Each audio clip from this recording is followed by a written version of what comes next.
Hello friends, welcome back to our channel. ఈ రోజు వీడియోలో మనం మాట్లాడబోయే అంశం DRDO మరోసారి చరిత్ర సృష్టించింది.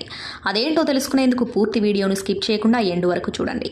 భారత్ రష్యా సంయుక్త భాగస్వామ్యంతో రూపొందించిన బ్రహ్మోస్ క్షిపణి పరిధిని పెంచనున్నారు. ప్రస్తుతం 290 కిలోమీటర్లుగా ఉన్న దీని పరిధి 450 కిలోమీటర్లకు పెంచుతారు.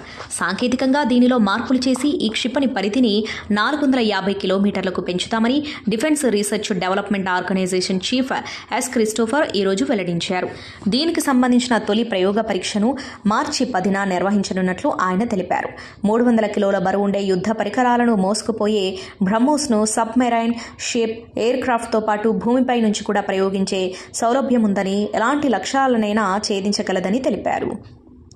ఇది 10 మీటర్ల నుంచి 15 కిలోమీటర్ల ఎత్తులో ప్రయాణం చేస్తుందని తెలిపారు. 2004 తర్వాత వివిధ ప్రాంతాల్లో దీన్ని పరీక్షించామని, వీటిలో పోఖ్రాన్ అణు పరీక్షలు జరిపిన ఎడారి ప్రాంతంలోనూ విజయవంతంగా లక్ష్యాన్ని చేరుకుందని క్రిస్టోఫర్ తెలిపారు. ప్రస్తుతం 450 కిలోమీటర్ల పరిధికి మరో 2.5 ఏళ్లలో 800 కిలోమీటర్లకు పెంచుతామని క్రిస్టోఫర్ పేర్కొన్నారు. అయితే 5000 కిలోమీటర్ల దూరంలోని లక్ష్యాలను ఛేదించేలా అగ్నిఫై రేంజ్ను పెంచే అంశంపై మాత్రం స్పష్టత ఇవ్వలేదు.